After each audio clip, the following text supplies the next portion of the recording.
I caught them in bed together, my fiancé and my best friend.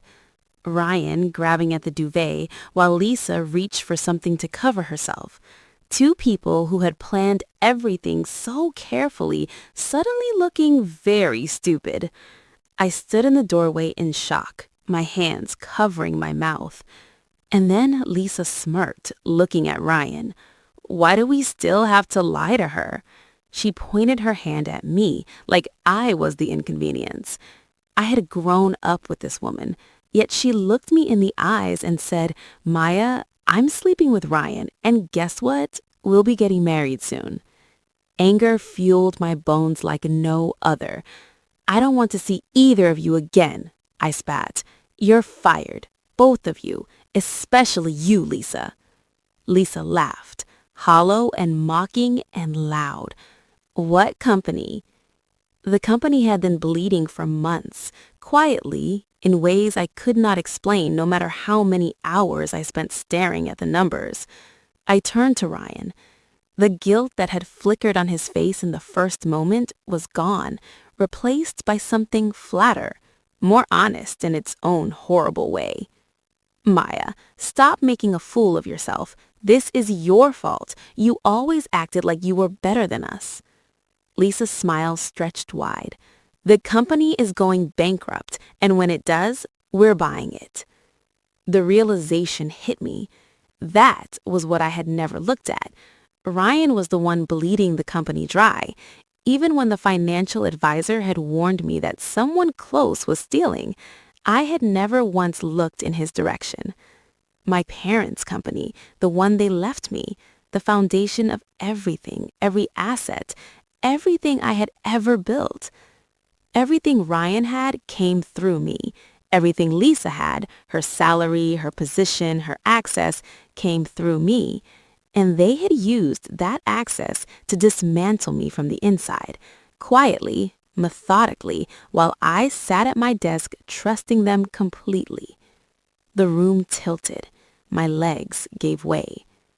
I hit the desk with a thud that jolted me awake. I lifted my head slowly. The house office, my computer and papers everywhere. The clock read 5:05 p.m. The door opened and Ryan walked in. White shirt, joggers, and a charming smile, one I hadn't seen from him in months, not since the company started taking financial hits. All the anger and betrayal I felt came back to bite me like bile in my throat. Did you fall asleep? His voice was warm, but it made me uneasy. I wanted to rage, to hit him, to make him pay for what he had done. At my facial expression, his voice softened.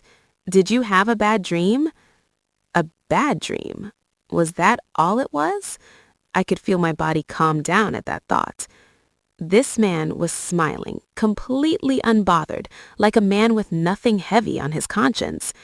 Something felt wrong for some reason. Sweetie, he crossed the room toward me, his hands touching my shoulder, and even when I jolted away from it, he didn't frown. You okay? You've been buried in that proposal all month. I went still. Proposal. The proposal from work. I remembered now, the big deal I had been working on for weeks. I let out a slow sigh of relief. Of course it was a dream. A bad dream. Ryan and Lisa would never. They were my family. My only family. Oh, you poor thing. His voice was soft, effortless, the gentle tone he always used with me. I always tell you to take things easy. The company's not going anywhere. Of course, I had branded the love of my life a villain because I had overworked myself again. He crouched to meet my eye level, smile warm and familiar. You know what? I think you really need a break. Let Lisa take over the proposal. She can close the deal at the convention this weekend. You've been working so hard. He tilted his head slightly. Go to that spa hotel you love. Relax a little. The room went very quiet. My eyes stayed on his face. So warm, so reasonable, so practiced. And underneath it, a vile liar. There it is. It was not a dream. This conversation had happened before. He had said those exact words, and I had agreed like the naive and trusting fool I was. I had packed my bag, gone to that spa, and come back to find Lisa had taken full credit for my proposal. She had walked into that convention and closed my deal with my work and my research and my months of preparation, and smiled at me afterward like she had done me a favor.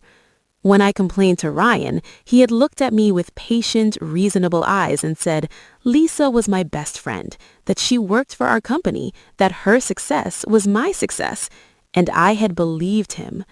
That was how it started. Lisa taking credit once, then again, then so regularly that it stopped feeling like theft and started feeling like the natural order of things. Until everyone at the office was whispering that I was lazy, that I only had a seat at the table because it was my parents' company, that I contributed nothing, while I sat at my desk working 18-hour days and handing everything I produced to two people who were laughing at me behind my back. My eyes moved to my computer screen. The proposal document was open, but what caught me was the date, March 31st. The same day I had gotten played by another company, my meeting canceled, which is why I had gone home early and walked in on Ryan and Lisa in bed together. Only the year was behind. I had gone back in time, and I was not wasting a single second of it.